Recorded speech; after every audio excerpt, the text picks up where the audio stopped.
प्रिय भाई बहन लोग, आज के समय में जीवन बहुत अशांत हो गयल हो। समाज दुख पीड़ा बीमारी के हालत में पड़ल हो और लोग सब ऐसे बचे बदे का ना उपाय करत हो और ऐसन हालत में अधिकतर लोग परमेश्वर के खोज में लग जाला ताकि उनके जीवन में शांति और आनंद आ सके।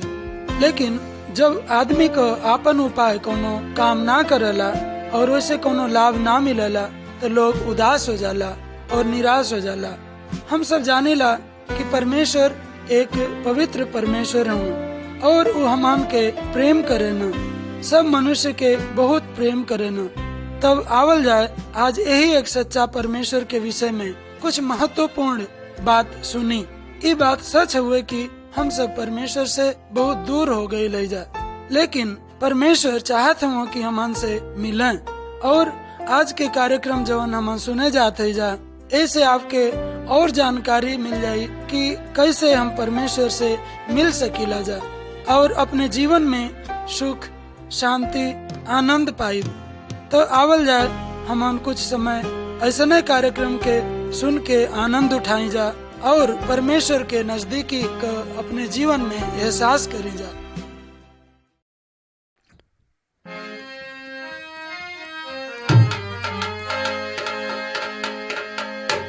सागर संसार में प्रभु ना पड़ी मझधारी,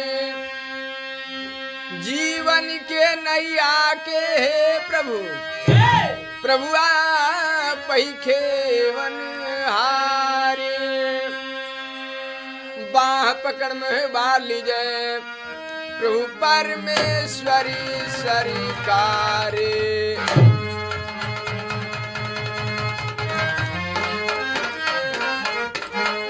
स्वर्ग के सिंहासन पे प्रभु आपकी जयकार हो।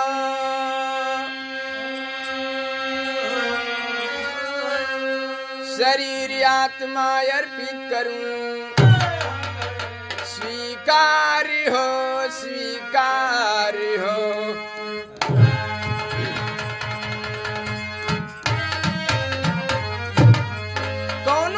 करे से पहले लोग अपने परमेश्वर का नाम लिया करते हैं। ईदास परमेश्वर के दरवाजे पर जाके परमेश्वर से प्रार्थना कर रहा है।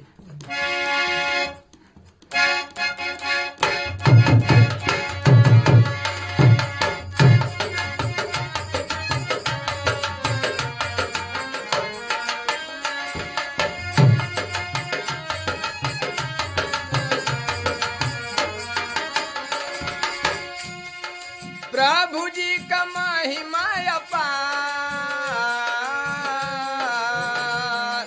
प्रभु जी का महिमा अपार, जान जग संसार।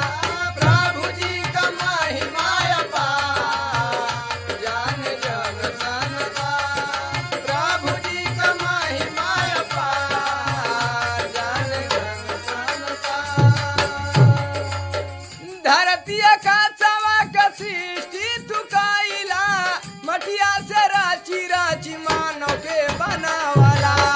धरती का सृष्टि तुकाइला, मटिया से राची राची।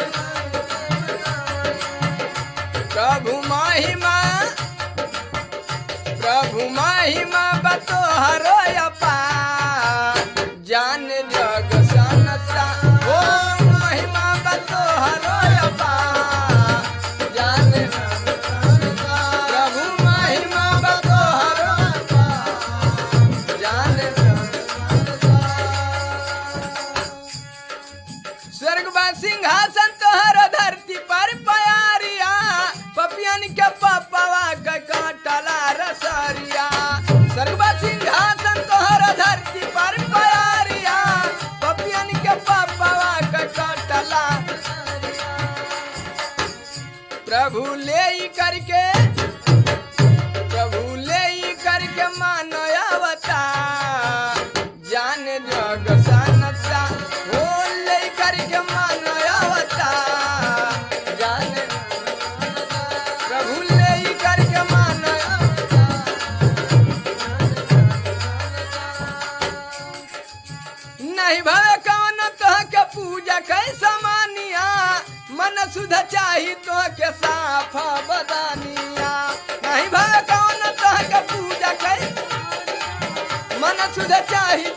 साफ बदानी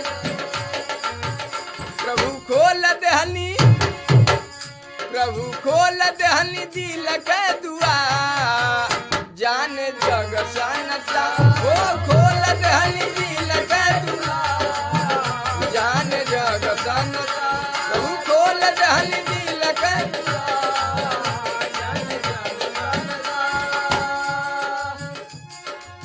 ज्ञान बुद्धि दाता यीशु जगता की ज्योतिया कंठवा के खोला हमरो भूल जा गलतिया ज्ञान बुद्धि दाता यीशु जगता की ज्योतिया कंठवा के खोला हमरो प्रभु साजिया समाज दा सवार प्रभु साजिया समाज दा सवार जान जग सनसा साजिया समाज दा सवार जान जग सनसा ओ साजिया सब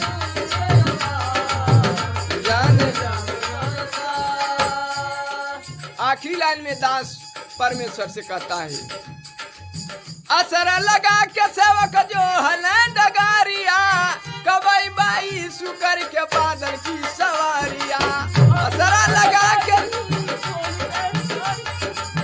कबई बाई सुकर के बादल की सवारिया प्रभु सुना दास ब्रिज मोहन के पुकार सुना दास ब्रिज मोहन के पुकार जान जग सनता सुना दास ब्रिज मोहन के पुकार जान जग सनता प्रभु जी का महिमा अपार जान जग सनता ओ प्रभु जी का महिमा महिमा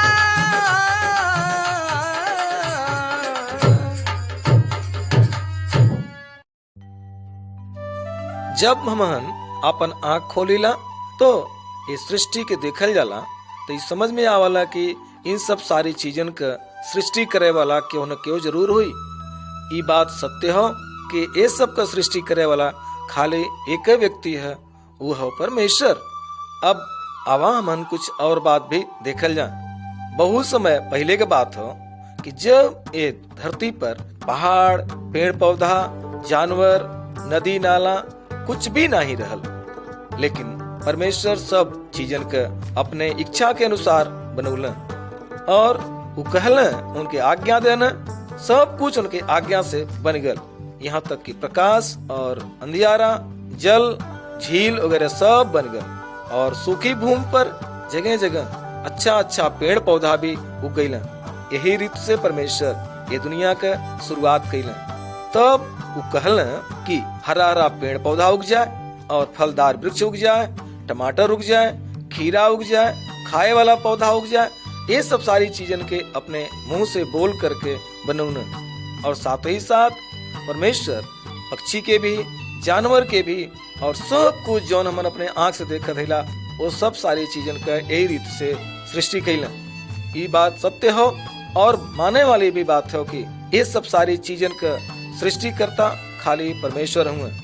परमेश्वर एक आदमी के बनौने और उनका नाम आदम रखल और फिर उनके गहरी निद्रा में सुता के और उनका हड्डी तोड़ करके उसे एक ठे मेहरारू बनौने, ओकर नाम हवा रखना और ओके आदम के सहायक के रूप में दे देना और कहना कि तुहार सहायक है आदम, ओकर नाम हवा रखना। फिर कुछ दिन के बाद परमेश्वर इन्हन उनसे बार बार मिले खातिर के आवे और इन्हन उनसे बातचीत करें। परमेश्वर आदम के और हवा के जो ने बाग में रखले रहना वो बाग का नाम अदन के बाटिका रहल और अदन के बाटिका में जितना भी पेड़ पौधा लगौले रहना ओके आदेश दे लेना कि सब पौधा के तू खाया, लेकिन वही के साथे साथ वो एक ठे पौधा के खाए के मना कैले रहना कि एकर फल मत खाया। लेकिन ऐसे ही समय बीतत गल। एक दिन का घटना हो कि उनके बीच में दुष्ट आत्मा शैतान सांप के रूप में आकर के और हवा के बहका दहलस और कहलस कि का तोके सब फल खाए बदे परमेश्वर आज्ञा देले हुए। वो कहनी हाँ, लेकिन एक पेड़ के फल के खाए बदे मना कैले हूँ। तब शैतान उनसे पूछने कि ओकरे खैले से तोके का होई। तब वो कहना कि जौने दिन ओकर फल तू खैबू वही दिन मर जेबू। तब शैतान कहना ना ना ना ना, ऐसन बात नहीं है। परमेश्वर तुम लोगों के संगे धोखा कैले हूँ और वो फल के जौने तुम खैबू वही दिन तुम परमेश्वर के समान हो जेबू। ये बात के सुन के हुआ तुरंत ये बात सोचनी कि जरूर ये फल के हमें खाए के हो, और वो तुरंत तोड़ के खैनी और साथ ही अपने आदमी के भी देनी, और वो भी खा लेना। खाते ही इन दोनों जने का आंख खुल गया और ये लोग देखना, अरे हम तो नंगा हो गईली, हम तो आज्ञा तोड़ देली। और वो लोग परमेश्वर से छिपे खातन के दूसरे जगह में जाके छिप गई न। परमेश्वर रोज के अनुसार उनसे मिले खातिन के फिर बगीचा में आ गई न। जब देखने की अरे जहाँ हम रखले रहली वहाँ आदम हुआ नहीं दिखाते, तब वो बोलो न, आदम आदम तू कहाँ हुआ। तो कहना, परमेश्वर हम आपका आज्ञा तोड़ दे ले, यही से हम छिपल हिला। परमेश्वर देखना, अरे ये तो हमारा आज्ञा तोड़ देना। तब परमेश्वर कहना कि का जौन हम फल के मने कैले रही का तू खा लेला का। तो कहना, हम नहीं प्रभु, ई जौन हमें मेहरारू तो देले हुआ यह हमके खिया दलस। परमेश्वर हवा से कहना कि तू काहे आज्ञा के तोड़ देलू। ये नाते तो के बहुत पीड़ा के साथ बच्चा के जन्म देवे को होई और तू सदा अपने पति के अधीन में रहबू। आदम से परमेश्वर कहना, चूंकि तुम हमार आज्ञा का उल्लंघन कैले हुआ, यही से तो के ये जमीन पर बहुत पसीना बहा करके मेहनत करे के पड़ी, और तू जौन बोईबा उससे बढ़ करके कांटा कुछ भी जामी, और तुम्हें कठिन परिश्रम करे को होई और अपने पसीना का रोटी तुम्हें खाए के पड़ी, और फिर जब तू अंत में मर जाइबा तो यही मिट्टी में फिर मिल जाइबा। तो परमेश्वर आदम और हवा के बुला करके वो अच्छा जगह से जहाँ पर कि कुछ भी दिक्कत नहीं रहल, वो सुंदर स्थान से निकाल करके बाहर कर देलन और उनके निकाल देना। वो बाहर जा करके जमीन में खेती करे लगना दूसरे जगह में, और अच्छा से अपन जीवन व्यतीत करे लगना। प्रिय मित्रों, आज हमहन भी आदम और हवा के समान रोज रोज परमेश्वर के विरुद्ध में गलती करीला, उनके आज्ञा का उल्लंघन करीला। हमहन बुरी बातन से परमेश्वर के नाखुश करीला और उनके द्वारा ठहरावल जौन दंड हो उके अपने ऊपर लिहल जाला। लेकिन परमेश्वर हमहन से प्रेम करे न, यही खातिर के परमेश्वर अपने बेटा प्रभु यीशु मसीह के ये दुनिया में भेजले, ताकि वो हमरे बदे स्वर्ग जाए खातिर के एक अच्छा मार्ग तैयार करें, जौने कारण से हमहन के जीवन का सारा पाप, हमहन के जीवन से सारा श्राप हट जाए, और प्रभु यीशु मसीह अपने ऊपर हमहन के दंड के लेकर के हमहन के छुटकारा दे दें।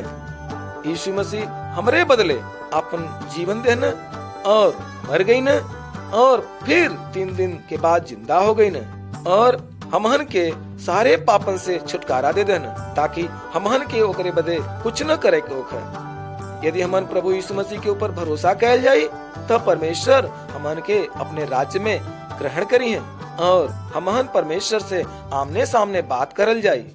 हमार सहायता यीशु मसीह करे बदे तैयार हैं। उन पर भरोसा कैल जा और उनकी आज्ञा का पालन कैल जा, तब हमन स्वर्ग में जायल जाई। आमीन।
खेलस पहकारी बागे नारी के खेलस पहकारी लोभ में फांसी के फलतुरी कई लोभ में फांसी के फलतुरी कई फांसी के ध्यान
प्रणाम।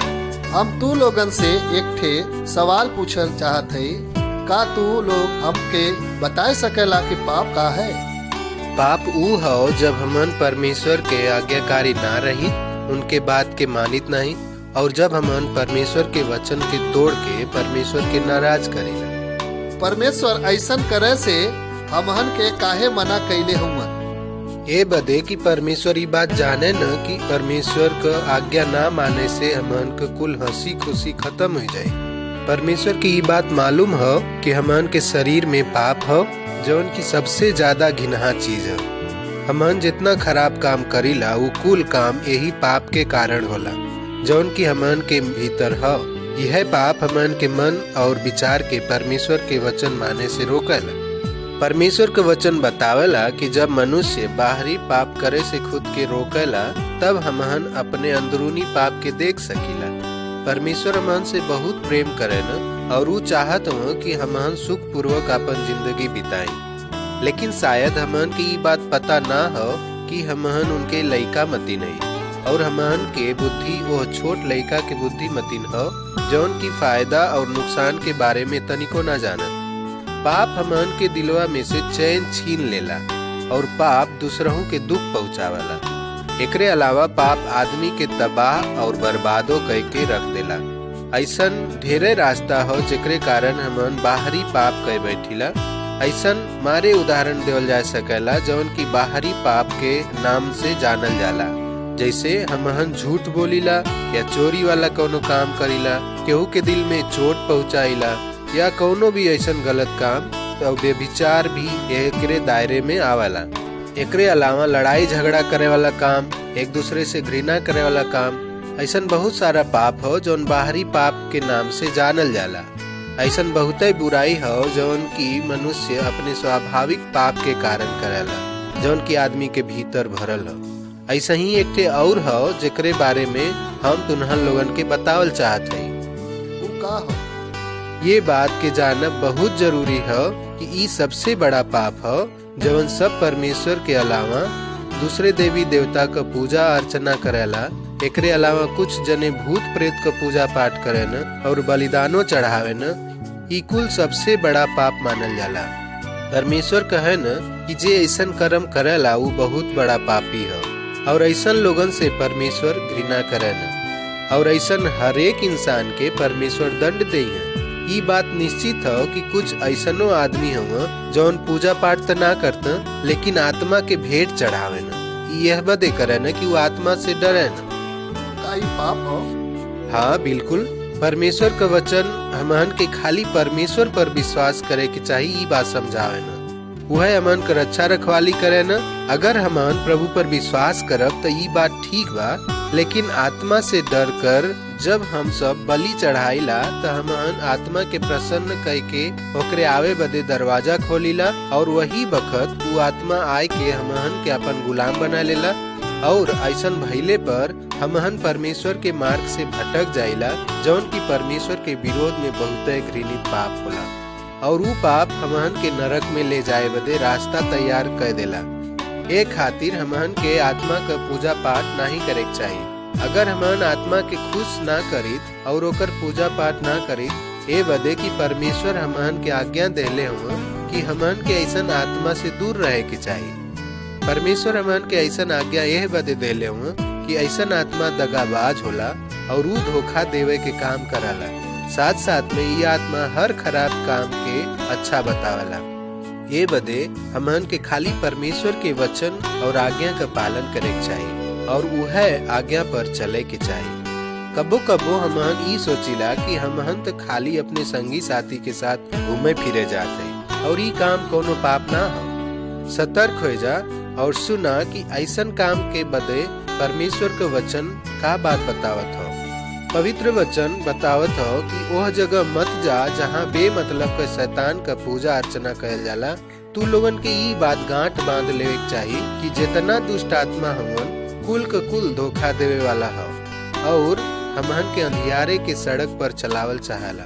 ये ए बदे कि हम भाई और बहिन लोगन के बहुत सावधानी से रहे के चाहिए। एकरे अलावा हमन के पवित्र ग्रंथ इहो बात बतावला कि हम भाई बहन के हर प्रकार के घृणित और बुरी बात से दूर रहे के चाहिए। जौन तोहरे दिमाग में कौनो तरह का गलत विचार लियावेला, हमन के वो बलशाली परमेश्वर के नजदीक रहे के चाहिए जौन हमन के सच्चाई के रास्ते पर बढ़िया ढंग से बतावला। परमेश्वर हमन के ये बात बतावत हो कि हमन के शैतान के हर चालबाजी से बच के रहे के चाहिए और इहो बात का ध्यान रखे के चाहिए कि हमन शैतान के हर एक चाल से बच के रही, ओकरे बहकावे में कब्बो ना आवे के चाहिए। एकरे अलावा प्रभु इहो बतावे न कि प्रभु के लोगन के कब्बो शैतान के माने वाले भीड़ के पीछे नहीं चले के चाहिए। काहे के कि जब हमन ऐसन करब तो परमेश्वर के राह के भुलाए जाए का खतरा बन जाये। ये बात हमहन बदे बहुत कठिन समस्या हो जाला। जब हमहन का कौनो संगी गलत रास्ते पर चले लगलन और हमनों के वही रास्ता पर चलावा का कोशिश करलन, तब ये निर्णय करब हमहन बदे बहुत मुश्किल हो जाला कि अब हमहन का करी। का ई तू लोगन के बहुत मुश्किल लगत? परमेश्वर ई बात जाने न कि ई काम हमन बदे बहुत कठिन रहल कि हमन परमेश्वर के बात के मानी। काहे के कि हमन के भीतर जौन पाप रहल ओके परमेश्वर जानत रहल और परमेश्वर इहो बात जानत रहल कि हमन के लगे इतना ताकत ना रहल, लेकिन परमेश्वर का पुत्र यीशु मसीह कुल काम के करे के सर्वशक्तिशाली है। यह बदे प्रभु यीशु हमन के पाप के खातिर अपने जिंदगी के कुर्बान कर देना और हमन के जीवन के मूल्य चुका देना और मौत के बाद फिर से जिंदा हो गई ना, जौने से हमन के पाप में स्वभाव बदल जाला और ऐसन तबे हो ही सकला जब हमन परमेश्वर पर पूरा समर्पण कर दे। तब परमेश्वर उ सामर्थ दे जौने से कि हमन पाप से बच के रहब। प्रभु यीशु ऐसन काहे कही न, हमन के इहो बात सोचे के चाहिए। परमेश्वर का पुत्र यीशु ई कुल काम के करे में सामर्थी रहना ए बदे प्रभु यीशु के ऊपर विश्वास कैले से हमन बदे ई काम आसान हो जाला और कहे से कि वो हमन बदे मूल्य चुका देले हो और मौत के बाद वो मृत्यु में से जी उठल हो। ये हमारे हमन का पाप में स्वभाव उनके ऊपर विश्वास करे से बदल जाला और ऐसन हो जाला कि हमन परमेश्वर पर पूरा समर्पण कर दे। तब परमेश्वर हमन के ऐसा सामर्थ्य देना जौने से कि हमन पाप से बचल रह और ई काम बहुत आसान हो जाला जब हमन यीशु मसीह के ऊपर विश्वास करीला और हमेशा एकरे बारे में सोचत रहिला। आमीन आमीन।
ऐसन सनेहिया देखवल मोर मसीहा हो, कन्हिया पर क्रूसावा उठवल मोर मसीहा हो।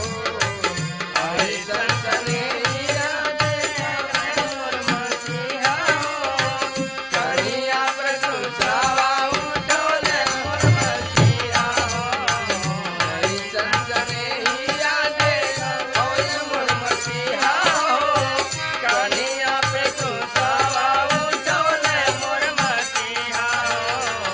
रहिया पहाड़ी औरी क्रूसावा बभारी, देहिया लहू से हाथ भइल सारी। रहिया पहाड़ी औरी क्रूसावा बभारी, देहिया लहू से हाथ भइल सारी। नवा से चुदारी चुदारी, नवा से चुदारी रा नवल मोर मसीहा हो। नवा से चुदारी रा नवल मोर मसीहा हो, कन्हिया पर क्रूसावा उठवल मोर मसीहा हो। नवा से चुदारी रा नवल मोर मसीहा हो, कन्हिया पर क्रूसावा उठवल मोर मसीहा हो। नवा से चुदारी रा नवल मोर मसीहा हो, कन्हिया पर क्रूसावा उठवल मोर मसीहा हो।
जगतिया के पपावा के डोरिया कैसे भुलाई हम उनके स्नेहिया तोड़ल जगतिया के पापावा के डोरिया कैसे भुलाई हम उनके स्नेहिया तोड़ल जगतिया के पापावा के डोरिया स्वर्ग गीता से गीता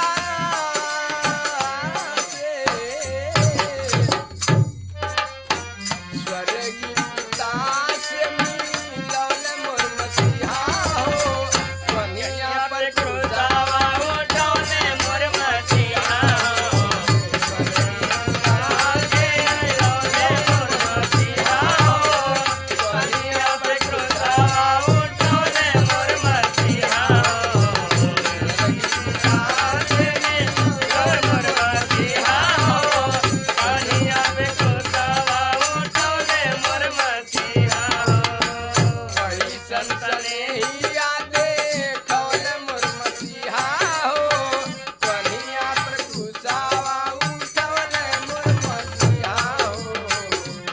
सनसनेहिया देखौल मोर मसीहा हो कन्हैया पर क्रूसावा उठौल मोर मसीहा हो क्रूसावा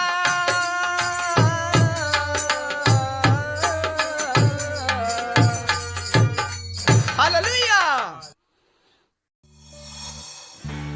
धरती पर शुरुआत के समय कोनो आदमी न रहे और न कोनो जानवर रहे और न कोनो पेड़ पौधा रहे और न कोनो गाड़ी मोटर रहे, खाली परमेश्वर रहना और जौन की परमेश्वर अस्तित्व में अकेले रहना और परमेश्वर सूरज और तरई बनौना, धरती के ऊपर और रहे वाला वस्तु के बनौना और एक दिन इंसान के परमेश्वर बनौना।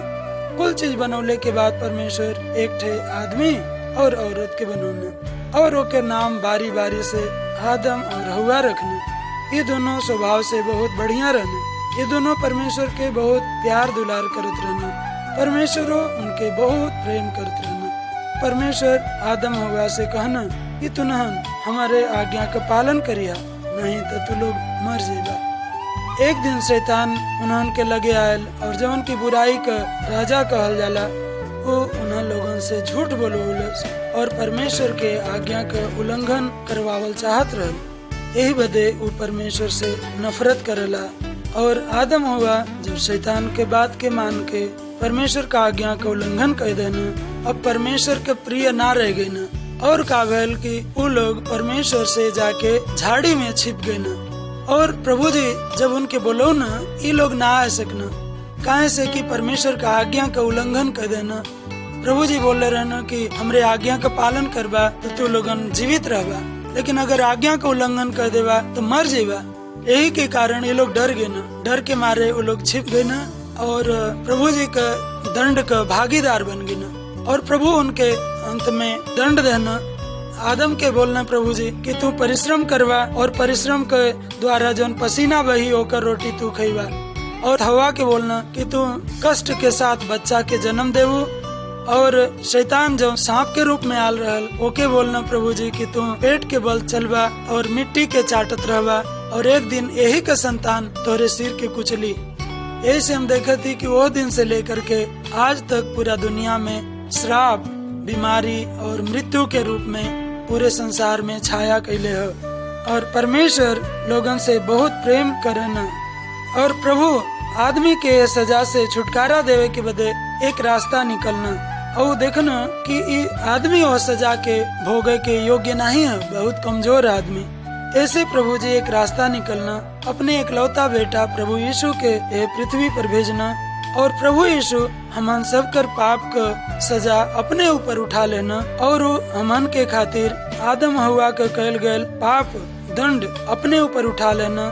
और आदम हवा ये बात के जानत रहना कि शैतान उन्हों के धोखा दे ले है और उन्हन के पापी बना दे ले है।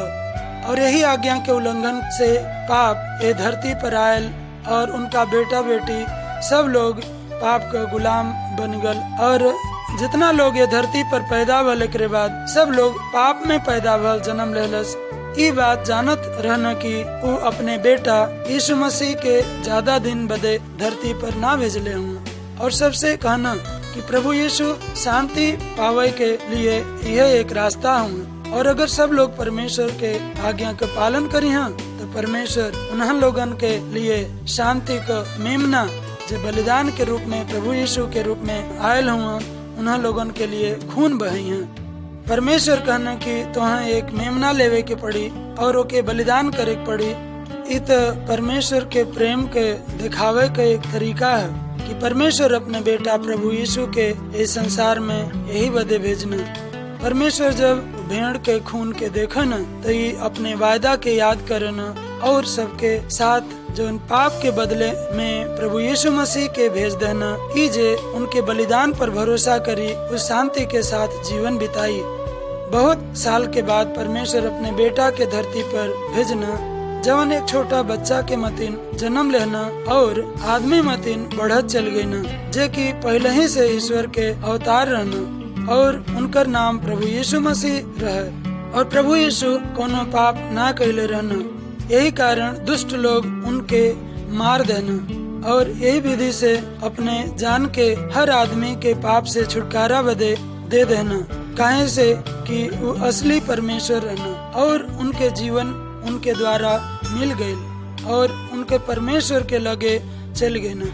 परमेश्वर अपने बेटा प्रभु यीशु मसीह के बलिदान खुद ही दे देना, ये बदे उनके और कोनो दूसरो चढ़ावा का जरूरत ना है।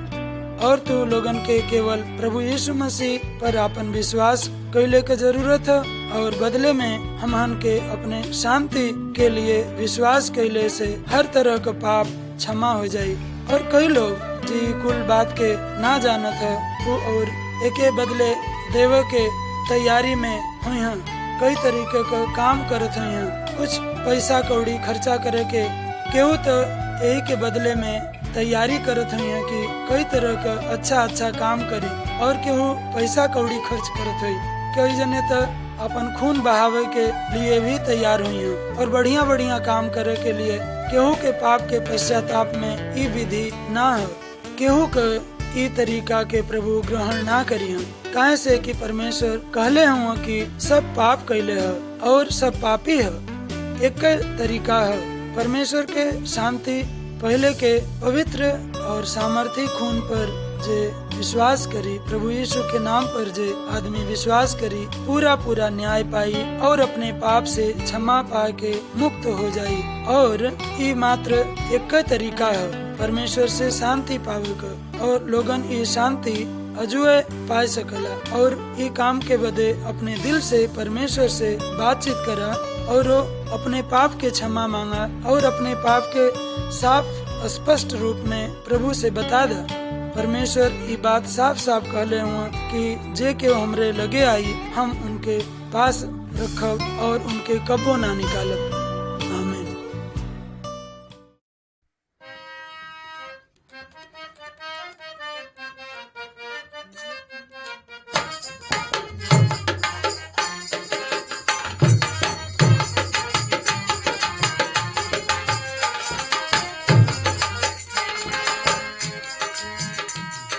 दुनिया में आके दिहल प्रभु के बिसारे हितकार के दुनिया में आके दिहल प्रभु के बिसारे हितकार के कहेला नर नारी हितकार के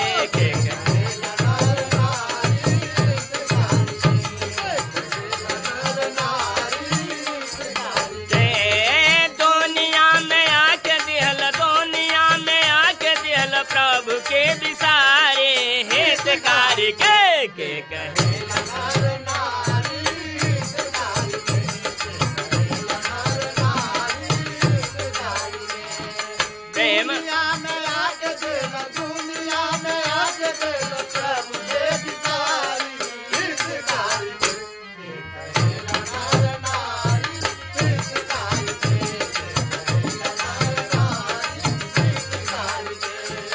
प्रेम परधान यीशु के भूल गइल झूठ दुनिया में तो फंस गइल।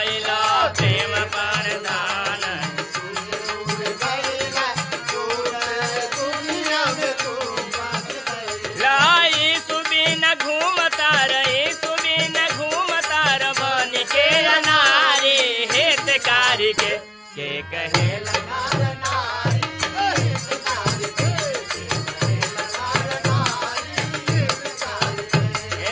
दुनिया में आके दिहल दुनिया में आके दिहल प्रभु के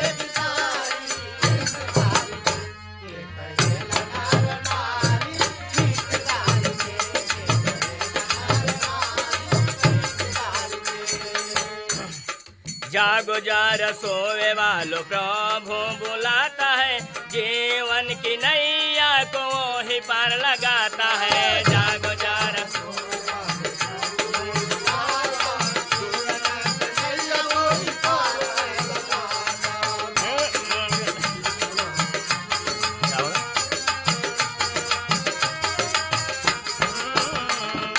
दूर हो के प्रभु जी से दूर हो के प्रभु जी से हो गईले भिखारी हितकारी के कहेला नर नारी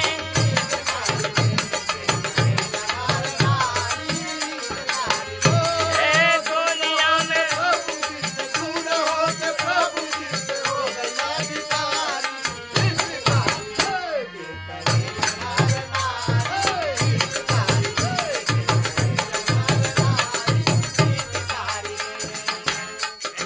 दुनिया में आके दिहल दुनिया में आके दिहल प्रभु के बिसारे हितकारी के कहेला नर नारी हितकारी के कहेला नर नारी के दुनिया में आके दिहल दुनिया में आके दिहल प्रभु के बिसारी हितकारी के कहेला नर नारी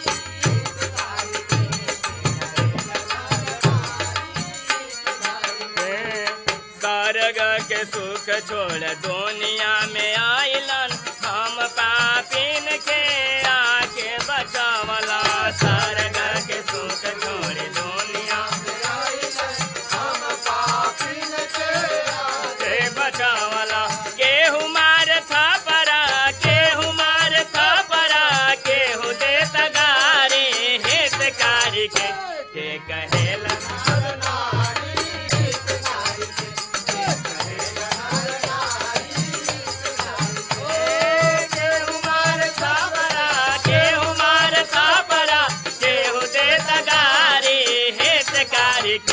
के कहेला नर नारी हितकारी के कहेला नर नारी हितकारी के दुनिया में आके दिहल दुनिया में आके दिहल प्रभु के बिसारे हितकारी के कहेला नर नारी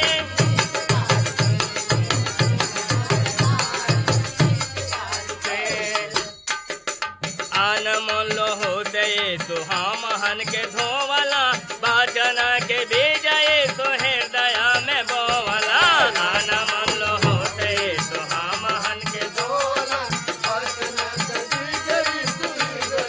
गोवला दुनिया के लोग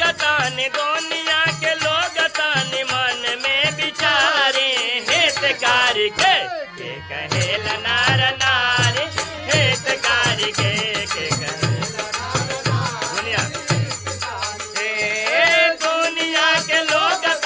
दुनिया के लोग तानी मन में विचारे हितकारी के कहेला नर नारी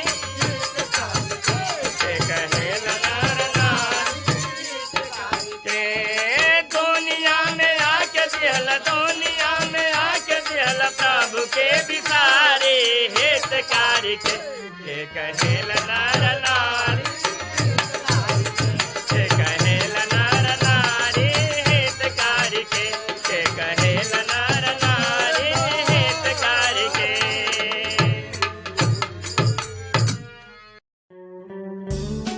हमार लोग हमरे लगे आवा और अपने अंदर झांक के देखा, लेकिन आप सब कहबा कि हमरे भीतर हम कैसे झांके, हमरे लगे इतना बड़ा आईना कहाँ से आए कि हम अपने अंदर के देखे।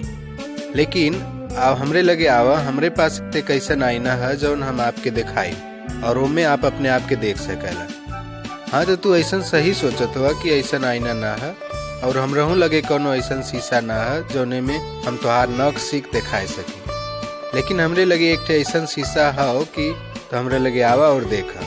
ई कोनो शीशा ना है बल्कि वो तोहार दिल हो जौन में कि तू अपने आप के देख सका, जौन की तोरे खुद के रूप के दिखाए सकी कि तोहार दिल परमेश्वर के वचन के अनुसार हो कि नहीं। हम कुछ बात परमेश्वर के वचन में से बतावे जाती, ओके ध्यान से सुना। अब वहीं तो तू लोग ये आईना के सामने बैठल रहा और अपने दिल के देखा जैसे परमेश्वर एके दिखाई। ये बात के ध्यान से देखा और सुना कि परमेश्वर बाहरी दिखावा से नहीं बल्कि तोरे दिल के सफाई के पसंद करेला। चल तू लोगन के दिल के परमेश्वर के यह वचन से खोलत है, एकरे सही परिस्थिति के देखा। अगर ये बात तोरे समझ में आवत है कि तोहार दिल पाप से भरल है, ये हकीकत के नजरअंदाज मत करा बल्कि अपने पाप के परमेश्वर के सामने प्रकट करा और परमेश्वर के सामने ओके माना। परमेश्वर कहे न कि अगर हम ऐसा बात कहत है, अगर हम बोलती कि हम पाप ना कैले तो हम झूठ बोलती और हमरे अंदर कोनो सच्चाई ना है, बल्कि हमें परमेश्वर के सामने अपने पाप के मान ले, काहे से कि परमेश्वर विश्वास योग्य है और वो हमें क्षमा प्रदान करला और क्षमा प्रदान करे में सामर्थ्य है। एकरे साथ साथ हमरे भीतर हर बुराई के जड़ के खत्म करे के सामर्थ्य भी परमेश्वर के पास हो।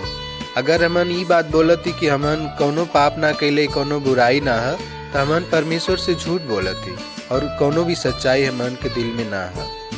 सुना परमेश्वर अपने वचन से का कहता है, के दुख तकलीफ ना हो, के कर आँख लाल लाल हो, वही के जे शराब पियला और मसालेदार शराब खोजत रहला। शराब के ओर मत देखा, जब एकर रंग लाल होला ई कीड़ा मतिन काट लेला और जहरीला करैत के जैसे ये डस लेला। शराब पिए वालन के आँख हमेशा अनजान मेहरारून के सपना देखल करला और ओकर दिल हरदम दूसरे आदमी के ठगे के योजना बनाल करला। ओकरे पर हाय जे अपने संगीन के शराब पियावला और ओकरे आगे शराब के बोतल रखला और ओके पियक्कड़ बना देला। धोखा मत खा और न व्यभिचारीन या मूर्ति के पूजा करे वालन के साथे रहा और स्त्री गमन करे वालन के संगे खराब गाड़ी बक्के वालन के साथे मत रहा, काहे के कि ऐसा इंसान परमेश्वर के राज्य में ना रही है। परमेश्वर कहने कि सबकर दिल दुष्टता और धोखेबाजी से भरल है और दुष्टता के कारण वो परमेश्वर की बात ना जान सका। प्रिय भाई लोग, अपने अपने दिल के भीतर झांक के देखा, साथे साथे इहो बात याद रखिया कि परमेश्वर के निगाह से कोनो बात छिपल नहीं, न कोनो बात उसे दूर रह सकला। कुल बात वो जाने न। तू लोगन के लगे ऐसा कौनो सफाई ना है जौने से कि तू अपने पाप के छिपाए सकला। तू लोगन के खुद ही परमेश्वर के सामने खड़ा होए के परी और वो तोहरे कुल छिपल कामन और पाप के जानेला। वो हर अंदर का इंसान का छिपल भावना के भी जानेला। परमेश्वर हर गांव के हर घर में होए वाले पाप का काम भी जानेला, वो भली भांतियों के जानेला और कौनो गांव के लोग या कौनो आदमी उनके निगाह से नहीं बचल। कोनो छोटवार लइका चाहे बुढ़वा चाहे आदमी कोई भी खुद के परमेश्वर से कब्बों छिपाए ना सकत। परमेश्वर का आँख हर पल देख सकला, एक बारे में चारों ओर, यहाँ तक कि परमेश्वर का आँख तोरे दिल के भीतरों तक देख सकला। सतर्क हो जा कि परमेश्वर वो कुकर्म के देखत हो जौन तू रात के अनहरिया में करला, चाहे घनघोर जंगल में जाए के करा या गहिरा खाई में भी जाए के छिप के करा। परमेश्वर सर्वव्यापी हो और यही वजह से तू या हम जे पाप करला केहू परमेश्वर से बच के नहीं रह सकत। यह कारण तू अपने जिद और बचपना के छोड़ के अपने पाप बदे परमेश्वर से दिल खोल के क्षमा मांगला।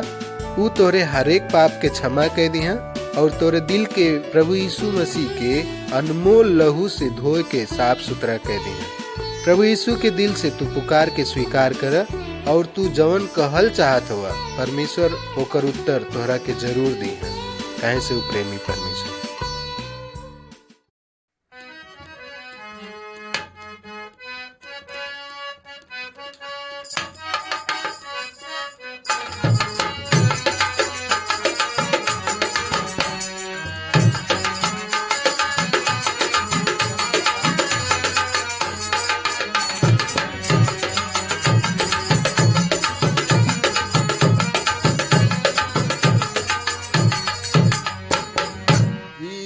के सहारे मोरी जीवन की नेवरिया रे, जीवन की नेवरिया। असरवाला गलबा ओ असरवाला गलबा यीशु दे दर्शनवा हो असरवाला गलबा यीशु दे दर्शनवा हो हो असरवाला गलबा हो असरवाला गलबा यीशु दे दर्शनवा हो असरवाला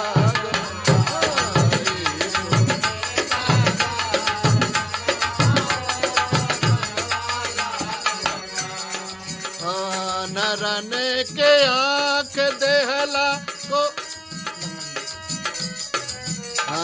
नरने के आँख देहला लंगड़न के पैरवा अरे हाँ लंगड़न के पैरवा हो असरवाला गलबा हो असरवाला गलबा यीशु दे दर्शनवा हो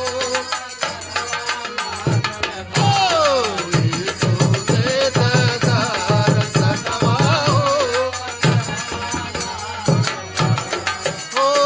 असरवाला गलबा हो असरवाला गलबा यीशु दे दर्शनवा हो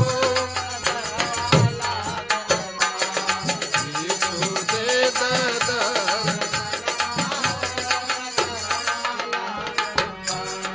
कोढ़ियन के चंगा कैला बजनिन के ललनवा अरे हाँ बजनिन के ललनवा हो असरवाला गलबा हो असरवाला गलबा यीशु दे दर्शनवा हो असरवाला गलबा यीशु दे दर्शनवा हो आहो असरवाला गलबा ओ असरवाला गलबा यीशु दे दर्शनवा हो असरवाला यीशु दे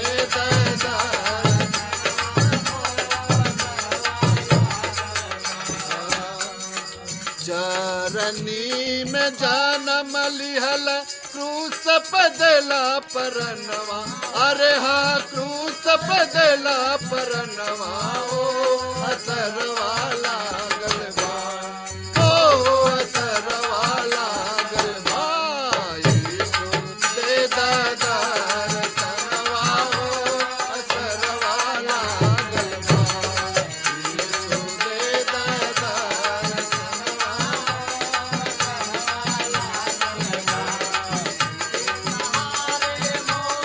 जीवन की नेवरिया अरे हाँ जीवन की नेवरिया हो असरवाला गलबा हो असरवाला गलबा यीशु दे दर्शनवा हो असरवाला गलबा यीशु दे दर्शनवा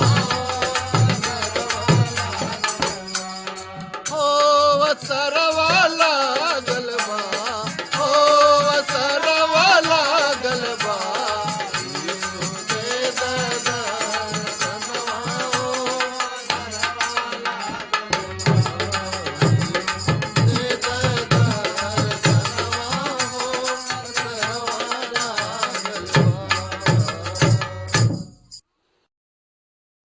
हम आप लोग के सामने अपन गवाही बतावतनी। हमार नाम पड़ी राम अवध, ब्लॉक के भदौरा, जिला गाजीपुर का हम निवासी हैं। भैया अपन जीवन के बारे आप लोग के हम बतावतनी कि पहले हम प्रभु यीशु के ना जानत रहनी। हम तो दुनिया में जना घरी देश में त्रिस्तरीय चुनाव घोषित भई रहे, वो घरी हम अपने गांव से बीडीसी जीत रहनी। आ बीडीसी जीतला के बाद ब्लॉक में हम कनिष्ठ प्रमुख का पद पर भी नियुक्त 5 वर्ष रही। समझ जाए कि बड़ा सुख शांति से समय बीतत रहे, लेकिन फिर भी हम प्रभु यीशु के ना जानत रहनी। बहुत कमाई लेकिन कमाई में कोनो बरकत ना रहे, घर में हर एक समस्या रहे। और समस्या चालू भइल हमारा घर में पत्नी लोग के द्वारा, औरत लोग के द्वारा। दुष्ट आत्मा वो लोग के जीवन में आयल, अनेक समस्या में उलझ गए निजा। बड़े बड़े सोखा, बड़े बड़े ज्योतिष, बहुत जगह जगह जाके दवाई भी करे लीजा, लेकिन कौनो शांति ना मिलल। तब अंतिम बार हार ओर के हम एक हमारे क्षेत्र का पास्टर बना रामदेव, वो हमारा गाँव अल तो हम भाई वगैरह नेता स्वभाव में रहनी। हमारा के देखला के बाद जय मसीह बोलना, तो हम जय मसीह के उतना जानत ना रहली, लेकिन फिर भी उनकर बात के सुननी, उनकर बात के इज्जत देनी। आउ हमके जन बातन हमार समस्या के पूरा लगन पूछे, तो हम अपन पूरा विधिवत समस्या के बतौनी कि बड़ा परेशानी में बानी जा, घर में है तबाही बा, घर में पत्नी बीमार रहेली, सब लोग बहुत ओझाई दवाई करेनी, कहीं से शांति ना भइल। अब हम कुछ ना कराई, भले पत्नी लोग मर्जी है तो मर्जी है, अब कौनो हमनी का आगे काम ना कर। लेकिन भैया प्रभु का वचन बतैल, आ प्रभु का वचन हमारा जीवन में कुछ आए, तो हम अपना पत्नी के जाके बोलनी कि सुना तालू हर जगह से तो हमनी का थाक गए जा, एक जगह आराधना होला प्रभु यीशु का, ओजा चलल जा। तो समझ जा भैया, पत्नी के हम लिया के जब ओजा जाए के बात कहनी, तो हमारे पत्नी कहतली हम ओजा ना जाए, ऐसे कि हम अब तो 3 बरस छठ कैली, आ तौले जन बात हम जाए ओकरा में सुनी ला गईला पर हर एक चीज छूट जाला, पूजा पाठ छठ पूजा कुल छूट जाला, हम ना जेबो। हम उनके समझाइनी कि ना ऐसा बात नहीं खे, चलल जा, ओकरा में ठीक हो जाए तो फिर उहे बात मानल जाए जन पहले मानत रहे। तो समझ जा भैया कि हम जन बात उनके इतना बात कहनी तो तैयार भैली। एक बाद उनके आराधना में लिया गईली, पूरा वजह अच्छा गीत भजन भइल, प्रार्थना भइल, बहुत से लोग आदमी रह हाथ रख के पत्नी के सर पर प्रार्थना कैलन जा। तब पत्नी के जीवन में प्रभु का आशीष आयल, कुछ अद्भुत चमत्कार देखली, उनकर जीवन में बहुत शांति आई। तब समझ जाए कि अब जन बात वजह से जब चलनी जाता रास्ता में हमसे का कहतली कि बहुत अच्छा लागल है जी, ये तो आज प्रभु जन बातन हमनी के जीवन में अद्भुत काम कर दहना, अगलो रविवार के फिर आराधना में आवल जाए। ऐसा ही समझ जाए भैया कि अगला रविवार में भी पत्नी तैयार हो गई। अगला रविवार में भी हम पत्नी के लेके आराधना में आईनी।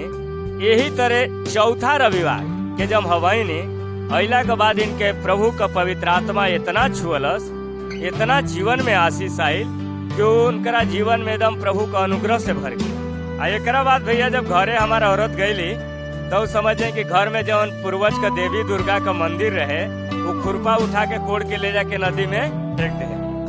धन्यवाद देता नहीं प्रभु के कि वही समय से कहाँ गई भूत, कहाँ गई बीमारी, कहाँ गई रोग, कहाँ गई तकलीफ, सब कुछ प्रभु यीशु दूर कर देना। उतने ना ही बल्कि हमारा घर में हर एक परिवार, माई बाबू भाई बहन, सब हमारे जहाँ जहाँ रिश्तेदारी बा, तहाँ तहाँ प्रभु जन बातवन सबके आशीष देना।